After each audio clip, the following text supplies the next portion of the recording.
everyone. Is this on? Nope.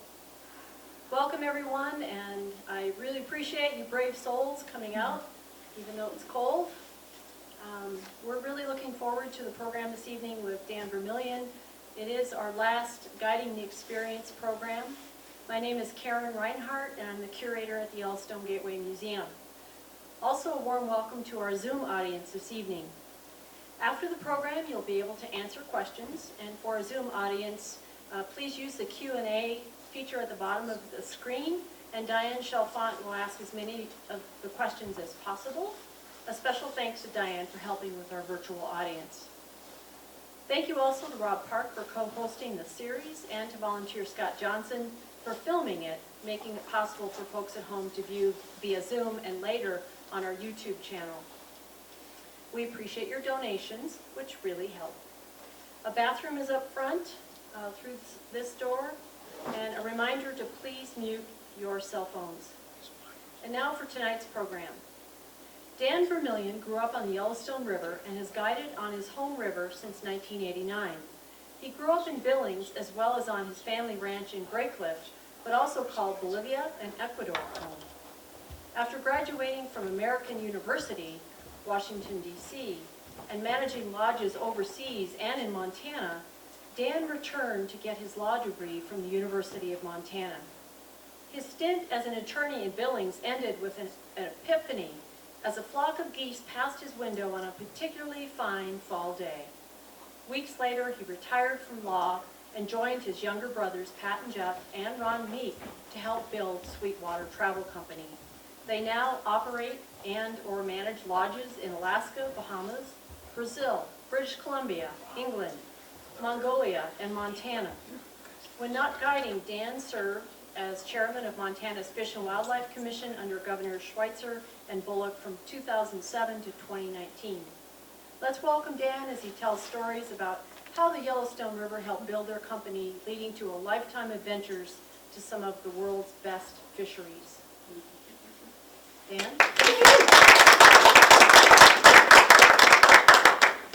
All right, thank you, Karen. Thanks everybody for coming out tonight. I really appreciate it. It is kind of chilly, and it's a bit of a shock to the system after such a nice fall.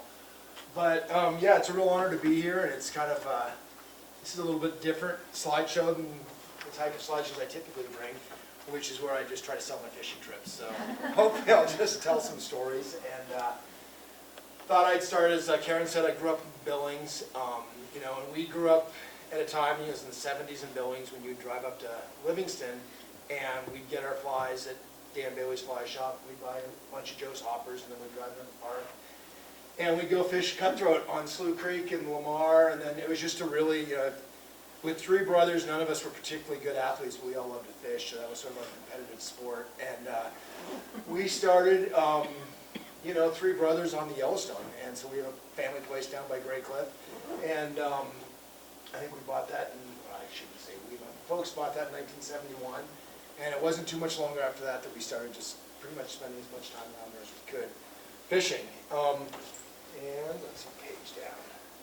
So this is obviously one of those days, and one of the things that I think is the neatest, one of the reasons that I think, as Karen mentioned, I went to law school, is after having guided for about 15 years, kind of felt like I should get a real job and at least be somewhere for about 6 months in a row, because I was traveling, you know, I was guiding probably 220 days a year back then, and that's just a lot of guiding.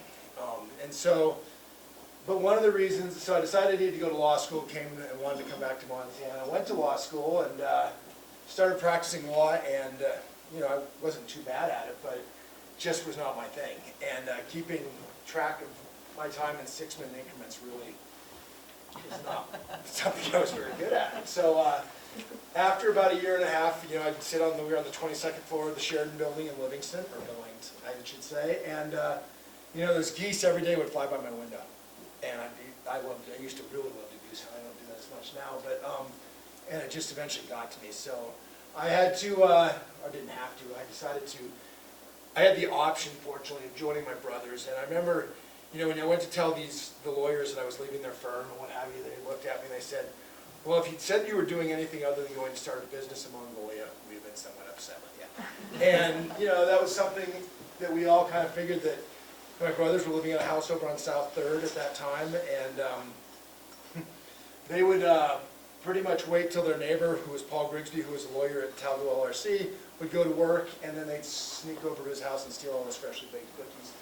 And then they'd go to work. And but it was a pretty fun time to be in Livingston. It was the early 90s, and you know, that was when we started our business. And literally, the reason I wanted to go back to guiding, and wanted, you know, there's something, a kid from Billings, or almost anybody, never gets the opportunity to take somebody like that fishing, unless they are really and truly, the fishing industry for whatever reason, and Billings, or Montana in particular, has a tendency to attract some, you know, our country's and our world's most interesting people. And this was when Barack Obama came out in 2009, and it was when he was trying to sell, or trying to persuade Max Baucus to support the Affordable Care Act. And so I was, and I don't know if you remember, there's a guy named Jim Messina who now lives here in Livingston, but he was the deputy chief of staff for Barack Obama, and I was driving with a couple clients who were a bit nosy, and I kept getting all these 202 phone calls on my my cell phone. And I was like,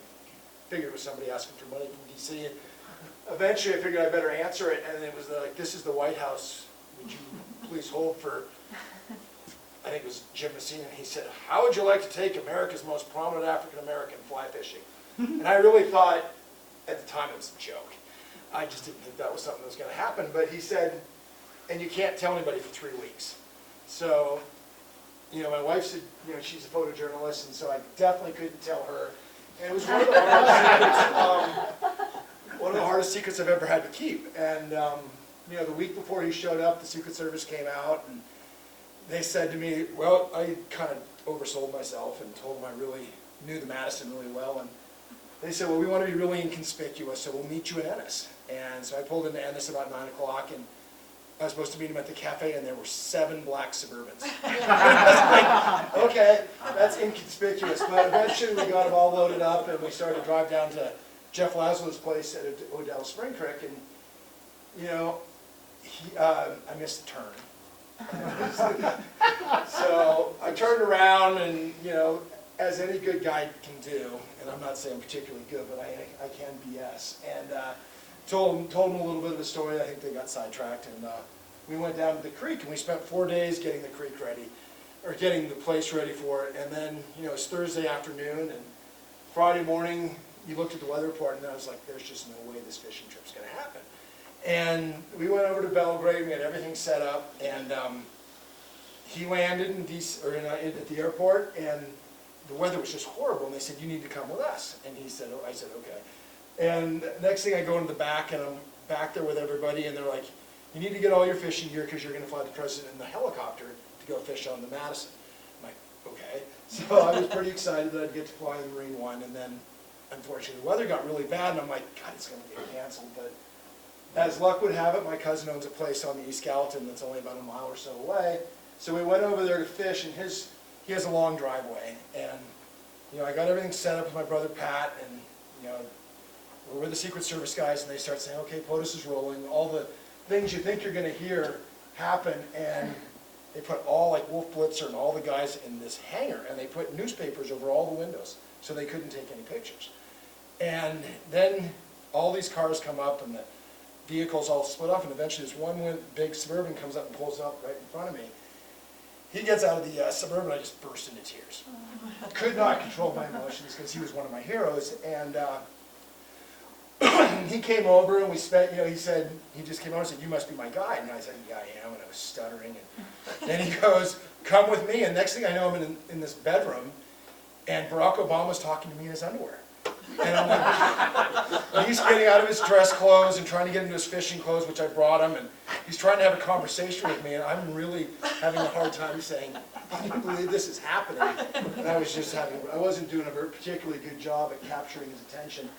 And eventually, though, we got out on the river and we started fishing, and then, just as always happens, nervousness abates, and the beauty of the place and the spot and the person I was with kind of took over the day. And you know, it was one of those days, unlike a lot of guide days, where like, okay, it's almost 5. I was like, oh God, I've only got 2 more hours left. And you know, so we got all the way down up the river, and he kept telling me and asking, he just said, any question I asked him, he'd answer, and got all the way up the river, and you could see the Secret Service on either side. And they're like, okay, Mr. President, we have to go back. And I said, well, we could walk back. And he goes, well, let's fish back. So we fished all the way back to the house, and we finally got back. We didn't catch a fish, and all of his staff did. He hooked, and you can see this fly rod. So he had just turned 50 here, and the Secret Service had given him this fly rod for his birthday. And it was a 10-weight ugly stick. And it was the worst fly rod you could ever use on the East Gallatin for 12-inch trout. But, so we didn't have the right equipment. This is also the day I realized I need bifocals, and it took me 30 minutes to time to fly. It's in my left hand. Let's see here, I still do. And this is probably where he's getting some. And the one thing I'll tell you about him that's super interesting is that, other than the fact that when I got home that night, Casey Walsh called and said, you better have had sage on. You better have had Sims gear on the president, not anything else. So, or Sims, the Sims sales rep did. But anyway, what was I going to this way? Oh, well, so we went out fishing, and we got back at the end of the day, and we got to the bungalow there, and everybody's like, okay, there'll be no press. We don't want anybody to know that you didn't catch any fish. And literally by 9:30 at night, everybody was calling because the president got skunked. And asking questions. So it was kind of embarrassing, but it was still by far the greatest day of my fishing career. But, you know, so as I said, we started in Montana, and, you know, Montana is really one of those places where we were just really lucky to grow up in a place where the natural resources and the environment really was kind of made to order for this sort of opportunity. And for us, these were really hallowed rivers, and they were really hallowed fishing spots. And so we literally, when we started guiding in Montana in the 1980s when it was actually pretty easy, right? The fish bit, and they just weren't getting as much pressure. And so we kind of learned pretty quickly, but we realized that there were a lot of other places to go fish. So we were, you know, I was lucky because, you know, my freshman year of college, somehow managed to get our first guiding job in Alaska at a fishing lodge where they fired everybody the year before, so the entire staff was green.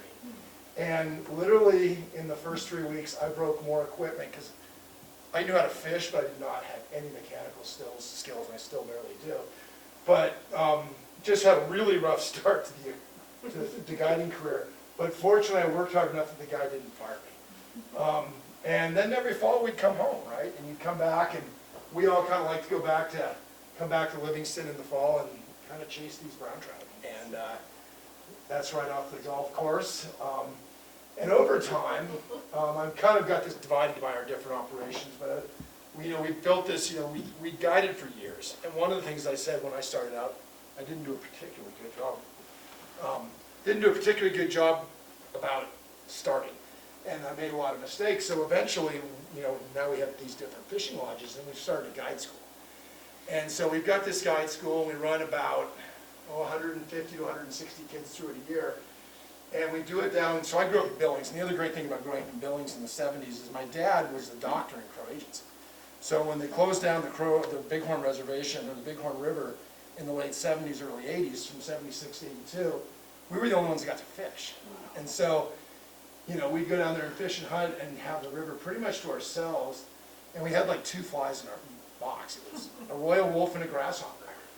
Now you're using size 22 midge pupas with super long leaders. But we've started this guide school, and we run this school about 10 or 12, 13 weeks a year, I guess it is. And, we have all the guides. These guys that have been guiding all summer long love the opportunity to come down and teach kids how to be fishing guides. And for us, it is without question the most enjoyable thing we do, because these kids are they're not kids, they're 28, 25, but they're just so enthusiastic about fishing. And they're so excited.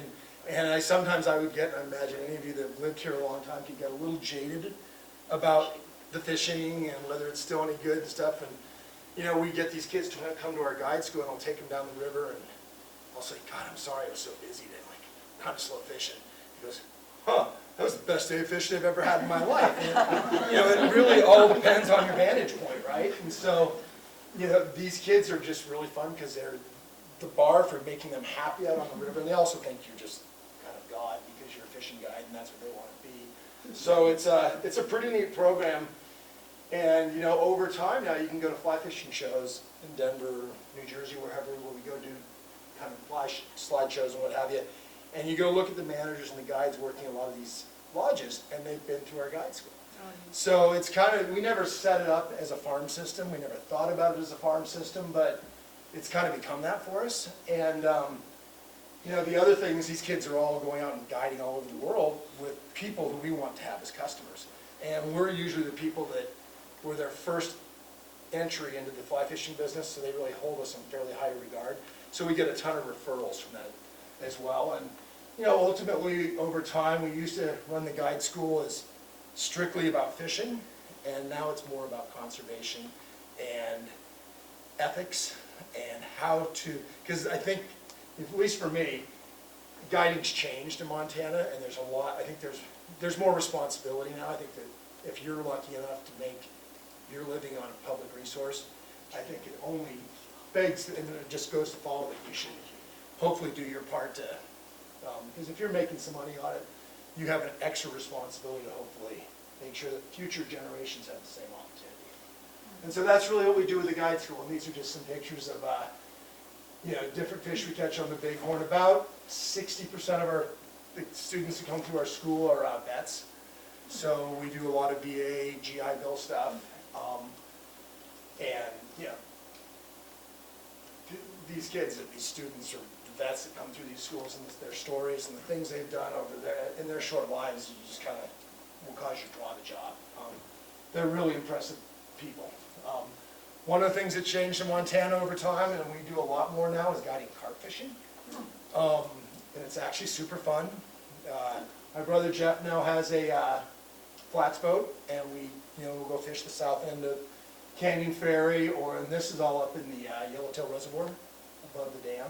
And it's really cool because these cliffs are about, I don't know, 1,500 feet tall, and the water's moving very slowly, but as the water comes off these points, you have these imperceptible little eddy lines, and you can just line up on them, and these carp are just in there sipping seeds all day long, and so you just throw a little, it's really fun fishing.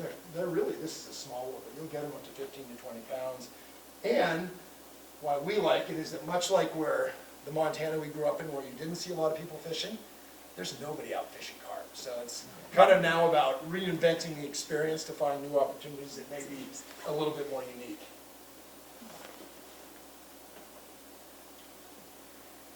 And this is just kind of one of our classic classes. They're just nice people. The guy right there on the right, and this guy right here, captured Saddam Hussein. He speaks 5 languages. It was I don't know, it's the Army equivalent of Special Forces, where he was in the Afghanistan or Iraq and Africa. And here's like 30. So he's, it really does attract some pretty interesting kids.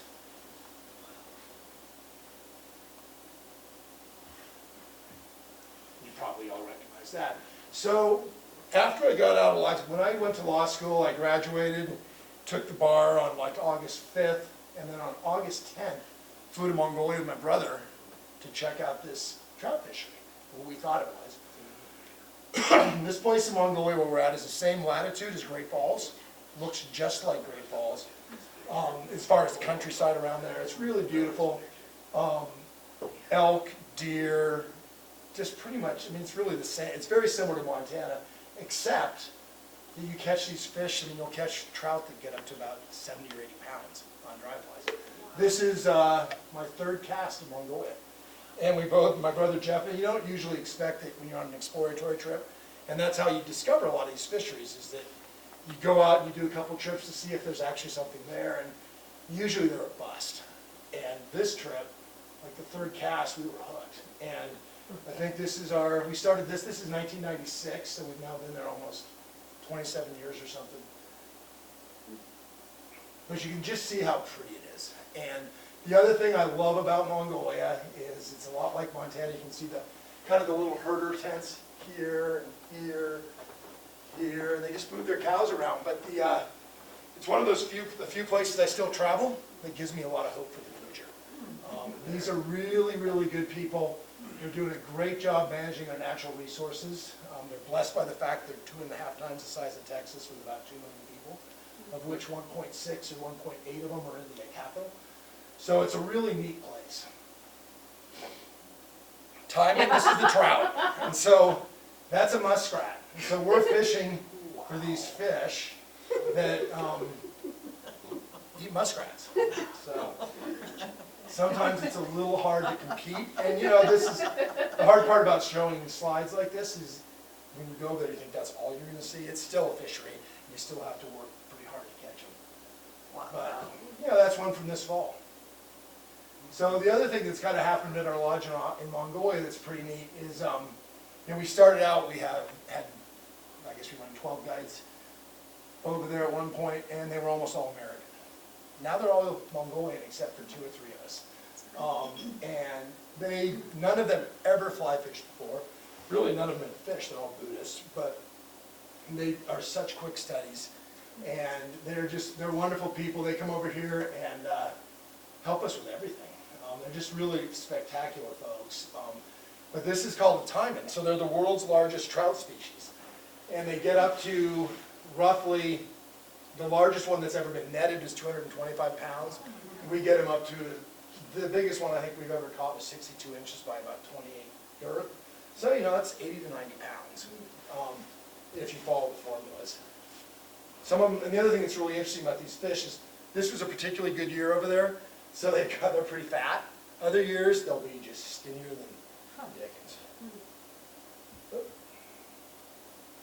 This is another Mongolian. So he's the Mongolia. He came up, one of the other things that we did over in Mongolia when we were really lucky because in 2002 or 3, Mongolia was just opening up and really getting going.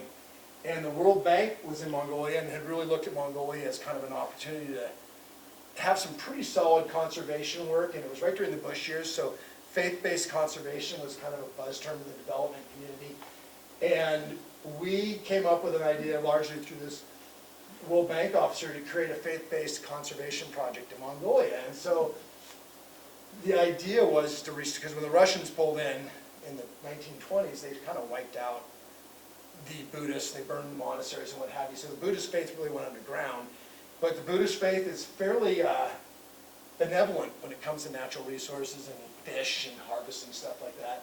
So the idea was to help restore Buddhism in this valley and then use the cultural teachings or the religious teachings from Buddhism to hopefully infuse the population that was changing because there were more people coming in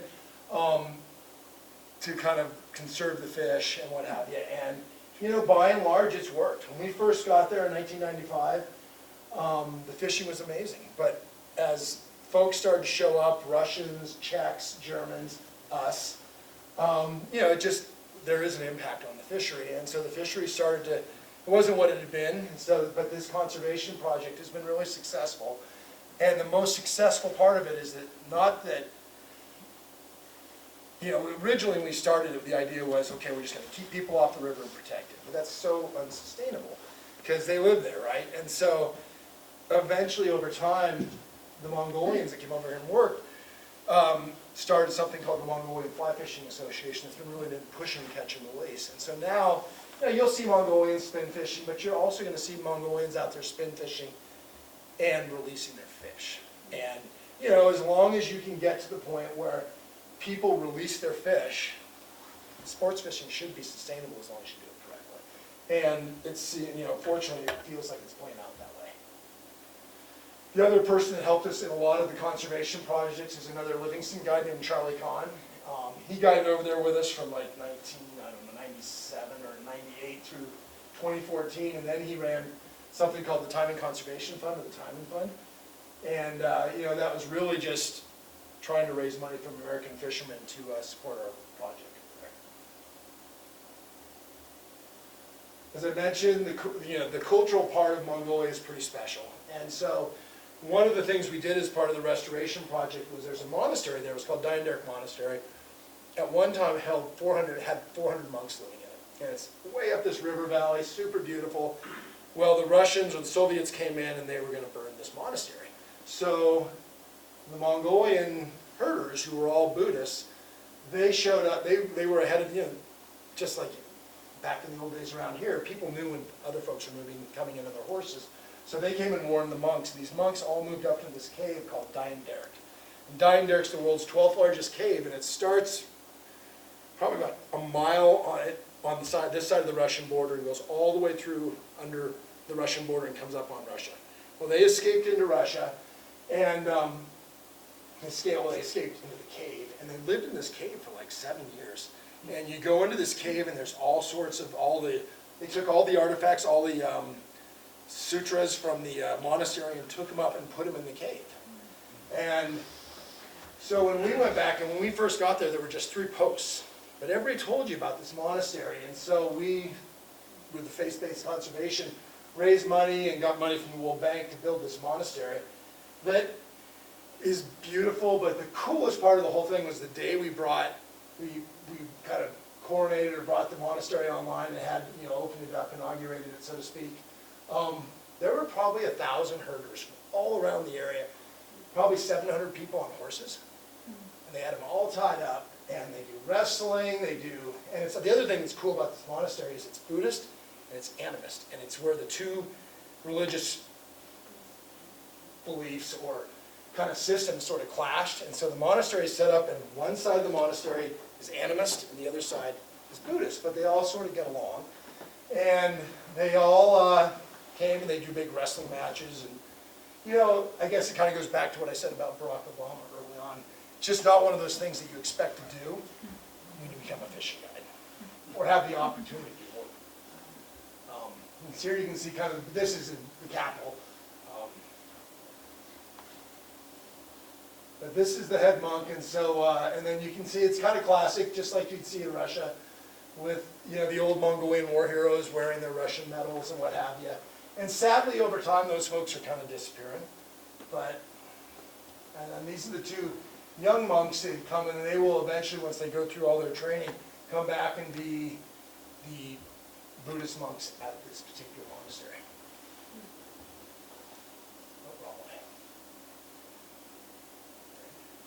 Are the sheep's heads offerings? Huh? The heads, are they offerings, or are they? Oh yeah, no, they eat them. Yeah.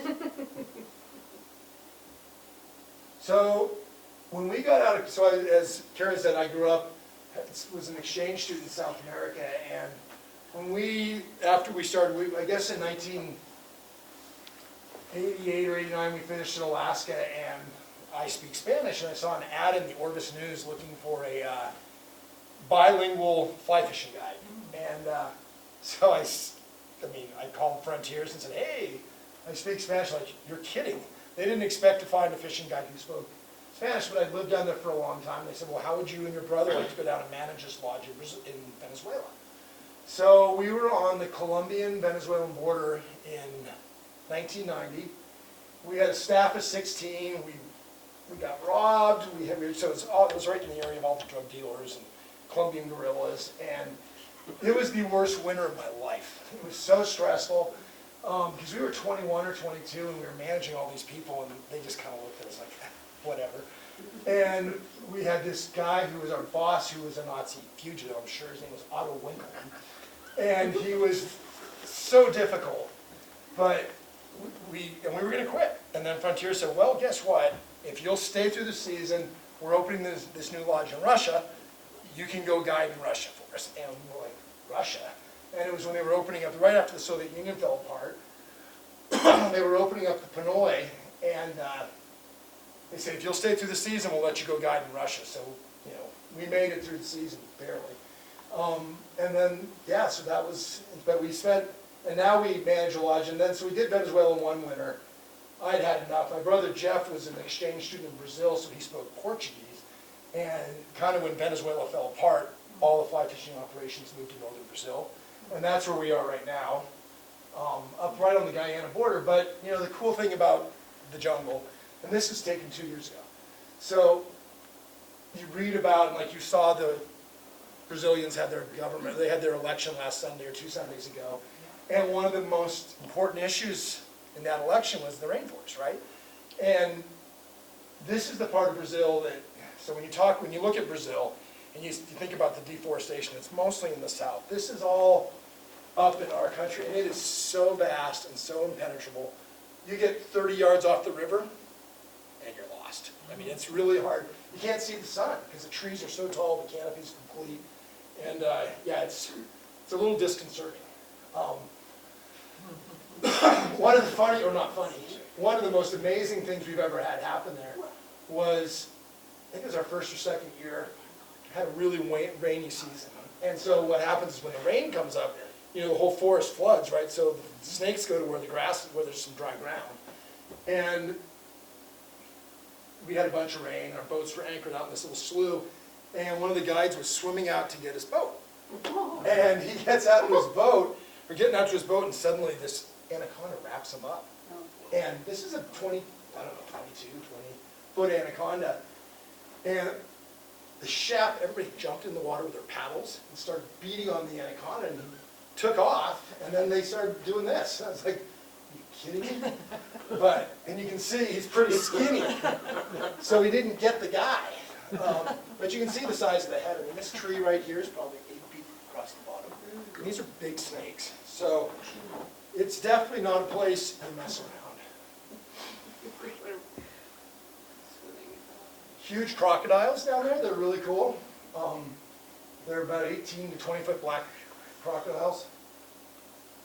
Beautiful macaws. I mean, the bird life down there is, you know, growing up in Montana, the one thing I'd always want to do is go to the jungle and see monkeys and these birds.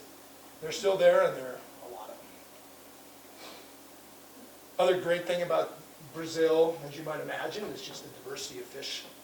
This is, if you've ever heard of the monkey fish, they will actually, you'll have bugs, you'll have like praying mantises on a branch hanging over the river, and they will jump out of the water, out of the river, grab stuff off the top of the branch and back down. They call them flying monkey fish. Obviously, the best eating fish in the Amazon, the piranha. And the piranhas where we are really big. We did, you know, people always, and I always thought when I first got down there, God, you'd never swim with these piranhas, but you do. And they don't even bother you, so you kind of get over that pretty quickly because it's so darn hot. Oh. Taper. So the other thing that's kind of, you know, when we worked in Venezuela, we had, as I said, we were right on the edge of this national park, and all these really dense forests that were fairly, they were filled with a lot of nefarious folks, and they were also, it was a big pet trade. So these guys would go up these rivers and capture these animals and then try to bring them out, and then the military would interdict them and capture, you know, basically take the animals back and give them to us. And so we had a pet tapir, we had pet otters, we had pet, you know, it was just a really fantastic experience. Everybody wants to see the jaguar. I've been down there for like 26 years or however long, 30 years I guess, and never seen one.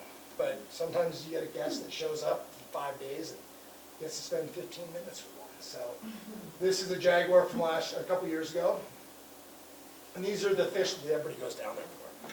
They're called peacock bass. And again, you know, it's interesting, when we first started guiding, fly fishing was pretty new and fly fishing travel was fairly new. And if you look at like the fly fishing travel industry, at least 15 or 20 years ago, there's probably only about 10 or 12,000 people that travel annually overseas to go fly fishing. So it's a pretty small market.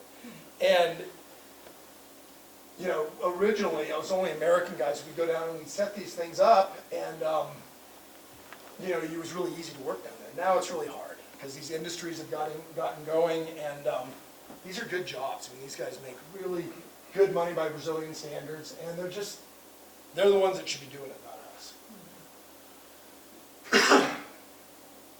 That's the governors from of course, if you're in places like Brazil, you have to entertain certain people, so that's the governor's wife.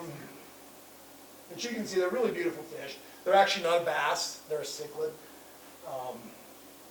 But the cool thing about this river we're in is, you know, the rainy season down there, the river will come up 30 feet. And then as it drops, you have this white sand here and these little sandbars. And we just spend the day pulling in and out of these little lagoons and stuff like this. And it's really, really good sight fishing for big fish. It's kind of, I always tell people, it's sort of like fishing for giant trevally in the jungle. But it's also just spectacularly beautiful. And that's the lodge. And so it's a really fun place to work. Okay, so my brother Jeff, the one that moved to Livingston from Billings in the early 90s, fell in love with steelheading. And so he moved to Canada probably in 2000, 1999, and we started to buy fishing lodges, and when I say we buy, one of the great things about the fishing business is most of our guests, have money to go invest stuff, and so you can come to them with the idea of wanting to invest in a fishing lodge. And that's how we built our business, was through our clients investing with us, then over time buying the operations from them. And there a lot of, we've made a few mistakes with investors and who've been a lot of work, but by and large they are some of the most patient, kind people, because really all they want to do is fish. And for them it's as much about the association with the fishery and the operation as about whether they make any money. Which river is that, Dan? That's the Dean River. So this is the probably the most famous steelhead river in the world. And we've got a lodge on there, only own about 2/3 of the rod days. But this is, the cool thing about this river is the steelhead come up in June and they stay through September. So you're fishing in the summer months. I mean, when you think of steelheading, generally cold, rain, miserable. Here it's shorts. The only thing that gets us here is, you can see how there's glaciers up there. The only thing that gets us is when it gets too hot. And a couple of years ago, remember when Seattle hit like 114? We hit 122 at this lodge. And it hadn't rained in weeks, and that river got as big as you've ever seen it. It just became a torrent. We almost got flooded out by heat. The other lodges we own are on the Sustat River. So basically, if you think about steelhead, they used to go from Malibu Creek in California all the way up to Alaska, and their range is getting a lot smaller. BC, they've got some pretty good, they have some great rivers. They have the same challenges we have with habitat management and who's in power, First Nations, open seas fishing. So it's been a really challenging business lately. Obviously COVID made it even worse, but for us, the steelhead runs, it's just all about whether the fish come in. And some years they do and some years they don't. But you can see it's just jaw-droppingly beautiful. It's like a lot of places that we like to guide. We like to fish smaller rivers where you can see the fish. You will not catch as many, but you will have the catching experience is pretty spectacular. And these are just a couple, I think they're some of the most beautiful fish in the world.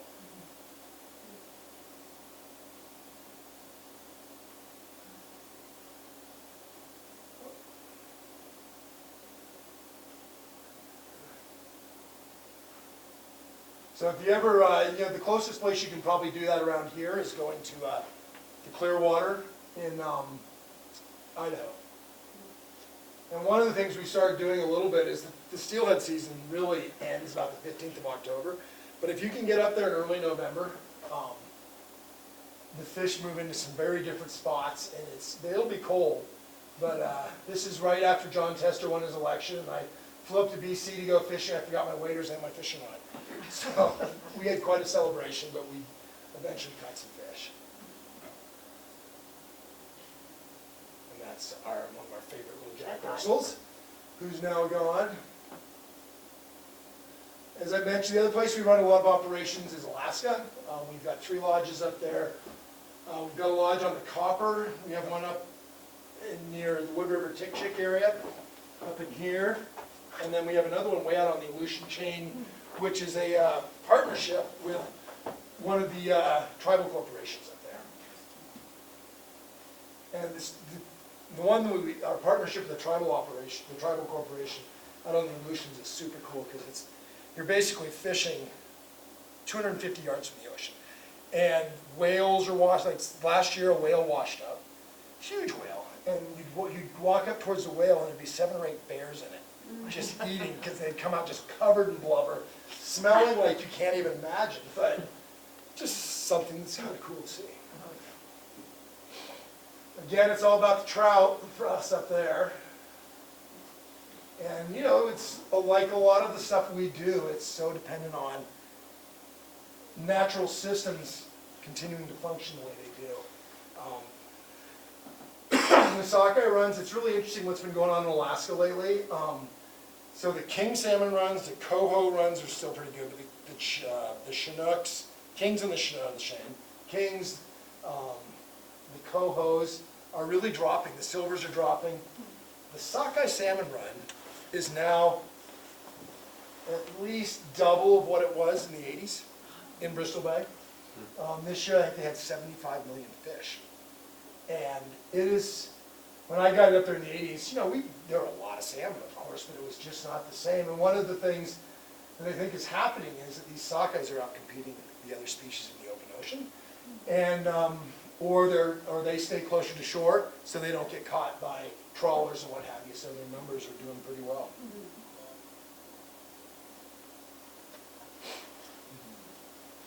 But it's like a lot of things, it's just a natural spectacle. And have to say that over time, you know, you do more of this and less, you know, we're finding we do less fishing and more watching this wildlife. And, you know, I grew up in Montana where if you even saw a bear track in the 70s, like, oh, no, we can't fish every day. It's too dangerous. And now we go to, you know, Alaska, especially in the Copper, you'll see 7 or 8 bears a day. And they could kill us. And one of the things that's really cool these bears do is then there's a lot of, you'll see them and they snorkel. And so they'll have their nostrils above the water and they'll have their ears above the water. And they're just going down the river and they can't see you. And the worst thing you ever want to do is scare a bear or spook a bear. So you have to sit there and bang it with your paddle or try to make some noise. So the bear kind of realizes that you shouldn't snorkel through your run. And you always get out of the way, obviously. Lake trout up there, char, grayling, hike. Brad lives here in town, so a lot of our guides live here in Livingston. Not surprising, I guess. That's my brother Pat. And this is a river we have it's called the Klupak River, and we're one of 2 lodges that have the U.S. Fish and Wildlife permit to fish on that. And this is a place when I was 18, the lodge I was working at was really losing money, so it was easier for them to just put me somewhere than it was to have me at the lodge eating food. So they put me out on this camp for 3 weeks alone, and all I did was fish. It was incredible, and get paid. And I'd never caught a salmon before, so that was pretty cool. Big kings, and you know, this is something that changed. This is an older photo.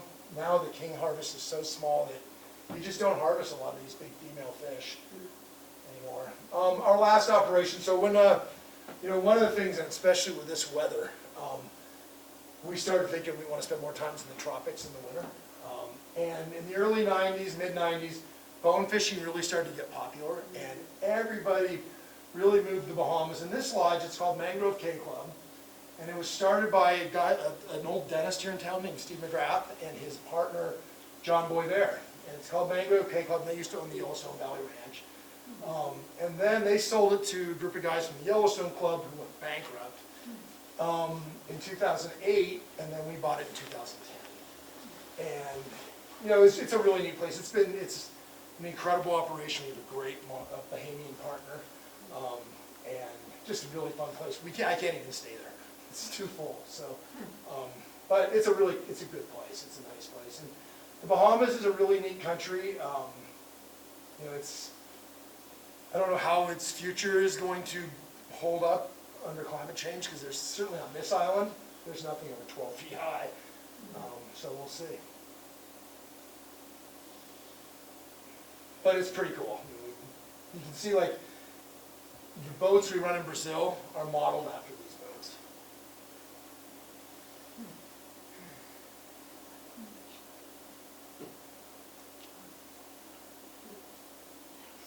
Photo subject, Brother Pat.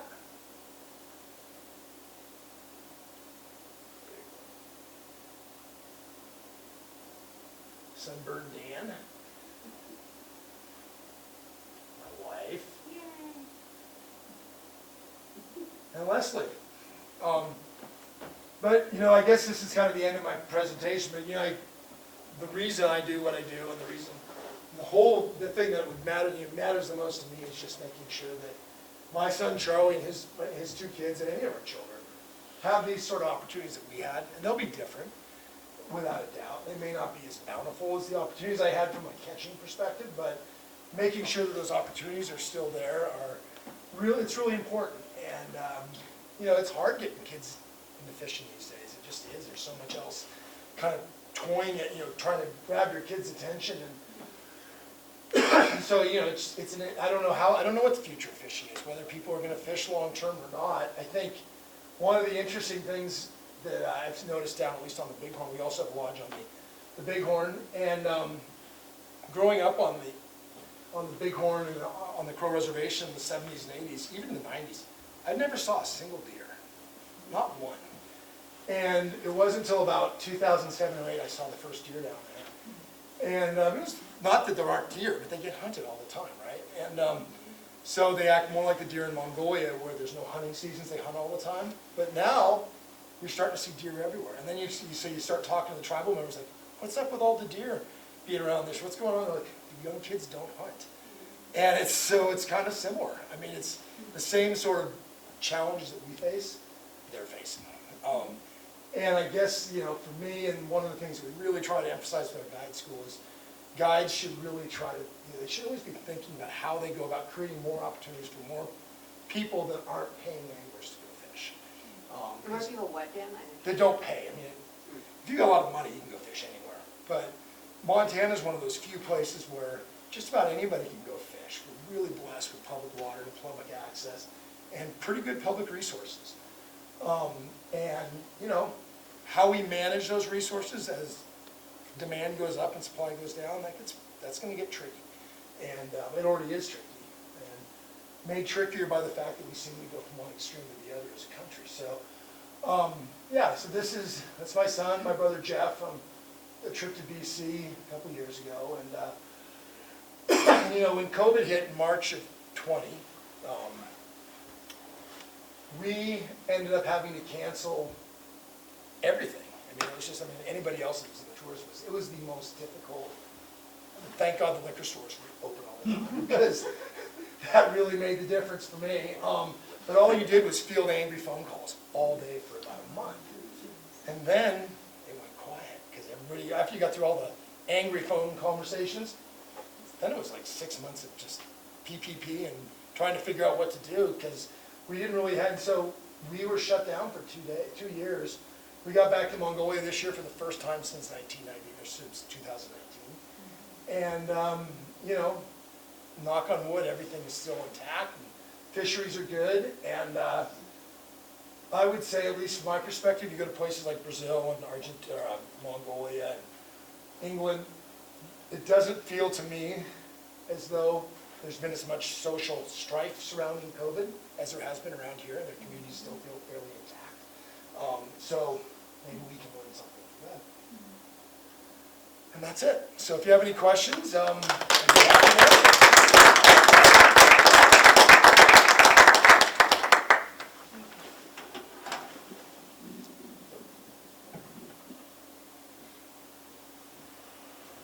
Any questions from the Zoom audience? No, they just wanted to be sure they could watch it again, actually, and I told them they could. Okay. And they wanted to tell other people about it as well, so, yeah. Paul? Is there a region you haven't fished or you want to fish more that you just haven't had time yet? I think the best, the fishery that's completely untouched, and now after the Ukrainian war that will remain untouched for a long time, is Russia. I mean, you take off, like when you fly to Mongolia, you go over basically all of eastern Russia, and you fly over the Sea of Okhotsk, all that stuff, and you will fly over what looks like the Amazon jungle, but it's all trout rivers and Taiman rivers and pike rivers and salmon rivers for like 3 hours. And I can't get there. There's no way to get there. The only people I know that have really done it were some fishing guides who became good friends with an oligarch who bought the Hanoi. And this guy has a private 747. So he brings his helicopters and everything in the 747. They land way out in Siberia. And then they go fish. And they have $50 million worth of toys to access these different fisheries. But short of that, it's just not very workable. Unless you have a lot of time and you like mosquitoes. Yep. Dan, I just wondered how much guiding you're actually doing here on the Yellowstone River these days? It's a question I get from my clients after I skunk them. It depends on the year. I would say not very much, honestly. I bet probably 15 to 20 days a year. And I believe this. You get phone calls from guys like, I really want to go fishing with you. I'm like, no, you don't. You're much better off hiring a 26-year-old kid who fishes every day, all day. I still use 2 or 3 flies. They've got 30, you know. And so, but, you know, that's, so I don't guide as much as I used to at all. And I'm really good at skunking my kids when I take fishing, so.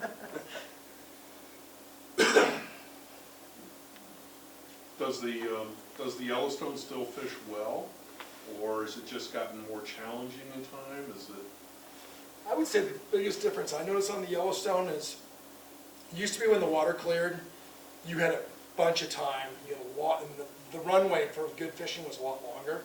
Now when the river clears, those fish, they get hit pretty hard and they change their behavior pretty quickly. The fish numbers are fairly consistent, right? I think they're just getting harder to catch.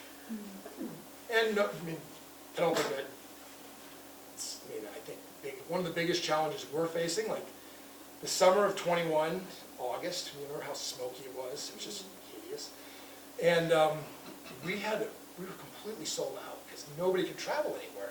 So everybody came to Montana in July and August 21. It was such a tough year that, you know, we found a repeat, you know, our business is built on people coming back.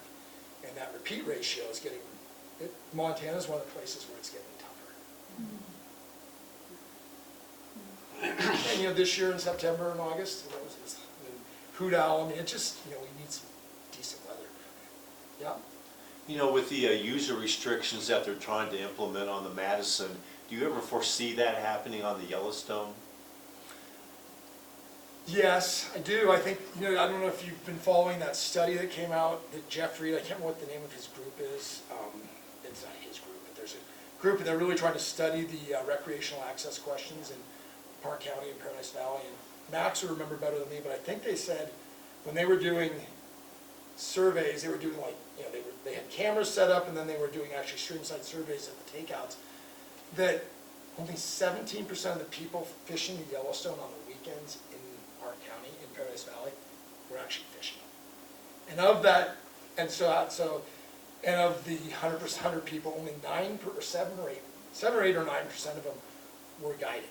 So when you regulate guides or you regulate fishing, you're really only dealing with a small, it's the easiest piece to regulate, right?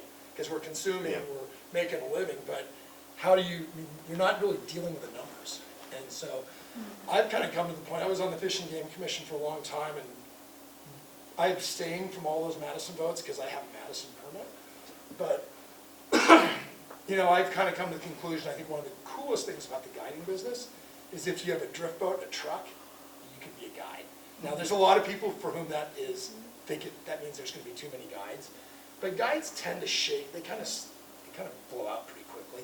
Now, I mean, if you look at the number of licensed guides in Montana, you know, I think it's between 1,200 and let's say 1,600, and that's been roughly the number for the last 20 years. Because retirement and the burnout is, you know, there's a lot of young kids coming in, there's a lot of younger adults getting out. So it's a short career for a lot of folks, and I can understand why. I mean, you get a little crispy over time, and, you know, I tell everybody, as soon as you start to be crispy and you're making a guy's vacation miserable, you gotta get a different job, because they're here to have fun. But I think it will happen, but I really think that deregulation of the guiding industry is probably, I like the idea that anybody can get into it, and it's a good paying job, right? And they can make $500 a day easily in the summer. So, and those are hard jobs to find around here. And they don't just come here to spend money on fishing guides, they go to restaurants, they stay in hotels or verbos. So it's a big industry, but it's, you know, when you look at the overall picture of tourism and use in Livingston or Park County, it's not huge. Yep. Do you have any thoughts you'd want to share about the evolution of the industry, you know, based on 25 years ago to the present? And thought that was interesting what you said about the overall number of guides being relatively the same, but there's this hip aspect that fly fishing has attracted Yep. that, you know, however you look at it, could be a positive, or what are your thoughts about the evolution of the industry? I can say that the guys that I knew in high school that became fishing guides with me and that didn't go to senior prom because they went to fish the bighorn, so we were tragically unhip. Right? And, you know, I would say that over time, I think that's I think it's true. I don't know that it's unique to fly fishing. I just feel like it's kind of there's social media, there's just a whole lot, people feel like they have to put stuff out a lot more than they used to, and there's a lot more there's a showier aspect to it. And, I mean, that's how we make our money, so we take as many fish pictures as we can, but, you know, it's different, for sure. And I always try not to be too judgmental on that, because, as you know, it's talking about, you know, you take a younger guide out and you go fishing on the Yellowstone, I'm like, God, I'm sorry, it was such a slow day. He's like, that was great. And these younger kids, they don't look at what's going on and say, God, these guys are they're a little too cool for school. It's just sort of what they are. And whenever I go hire fishing guides, I always try to find young kids that will take me fishing, because they're the hungriest, and they fish the hardest. And they're usually the most tolerant, as I'm sure you know. Older fishing guides get tough, including me, which is why I don't do it every day anymore. Dan, how long did it take, I mean, you've been in business a long time, so Yellowstone just had a massive flood. We had a flood in '97. Do you foresee similar outcomes / Well, I would look at like 2000. So here's an interesting statistic about the Yellowstone. And this is totally anecdotal, like most of my statistics. But in 1996 or 97, when we had that huge flood, we didn't get on the Yellowstone until August 28th or 27th, really late in the year, right? 2011, we had a huge snowpack, more than 96 or 97. We didn't get on until August 8th. 2017 was a bigger snowpack than both those years. We were on the water in like July 10th. And so I think to me, if you look at what's happening in August around here, I mean, that's our challenge. And I think with the flood in 2011 and in 2017, the flood this summer, I think, was much more dramatically impactful on our fishery than previous ones. At least I noticed it more. It was a big one. And you go up into certain, and again, this is just my observation, I don't know if it's true, but I love to hunt geese. And you go up and down the Yellowstone right now, before all these geese came in the last week, there were no geese around this summer. All the local birds were just sort of, I mean, you can look at Sacagawea Park, the numbers were way down. And I'm convinced, I don't know if it's true, but the flood, all those goslings just got washed down the river. It was like June 10th, right, 13th. So, I don't know. I mean, I think it's going to be, I think it'll be ultimate. If anybody's floated like from Pine Creek to Carter's recently, that stretch of river looks better to me than it's looked in 20 years with all the new channels and stuff. It's really, I think there's I think the fishing will be great once it reestablishes itself.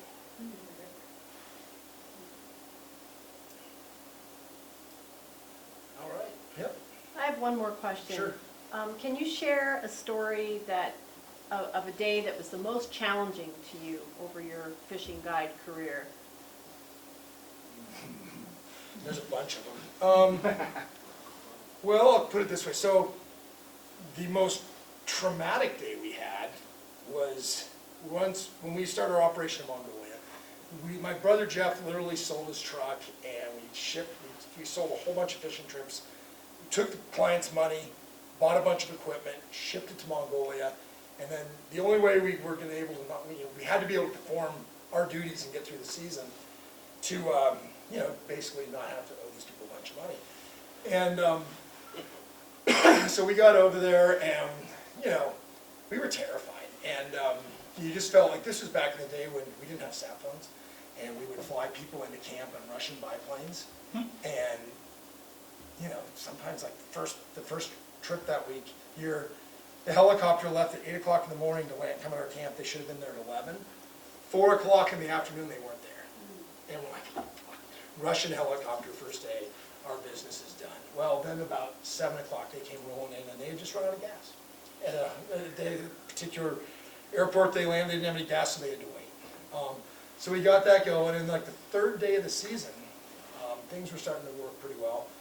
We had a group of customers up this river, and one of our guides, Dave Goodhart, who is not particularly good at reading, he doesn't back down from any situation, which I think, especially when you're traveling overseas and internationally guiding, you need to read situations and realize that every now and then you probably shouldn't be where you are and back out. Well, he wouldn't do that, and then this ranger came down, thought we were Russian, came down and said, give me your boat and all your gear, and Dave said no. So the guy took his machine gun, put it in his stomach, and chambered around, and Dave said, okay, you can have everything. And but Dave said, and I wouldn't have done this, Dave, to his credit, said, can we at least have the boat so we can get back to camp? And the guide said, sure. And so the guy came home, the guide gets back, the clients are terrified, the guide's terrified. We think, okay, we're just gonna have to shut down this entire operation and somehow figure out how to issue refunds. And you're making phone calls, trying to do bankruptcy research and what have you. And our partner over there, it's interesting, our Mongolian partner over there it's three brothers that own their company, just like our company. And he drove out, took him 24 hours, got there, and he brought the head of the military, and the military came in, because this was a time when Mongolia was so hungry for Western tourists that they were going to go to bat to make sure we felt welcome. But we didn't know that because we didn't and we don't speak any Mongolian. And anyway, the military came in and they made this guy come, the big boss that put the gun in the guy's belly and took all our gear, made him come down and apologize, work for us, and give all our gear back. And so we now call that stream Confrontation Creek. And, we've had some, my brother Pat got shot at, and when we first got there, you'd be going up and down the rivers and they didn't have binoculars. And so you'd see them with a rifle, and they'd be following you with their scope. It was super disconcerting, but they were just doing it so they could see you, right? And, but that's more stress than I need for data fishing. And the guests never even know what's going on, so that's probably the key to being a fishing guide, is not letting people know what's going on or some of the stuff that's going on around them. Thank you. Yep. All right, well, thanks so much for braving the weather.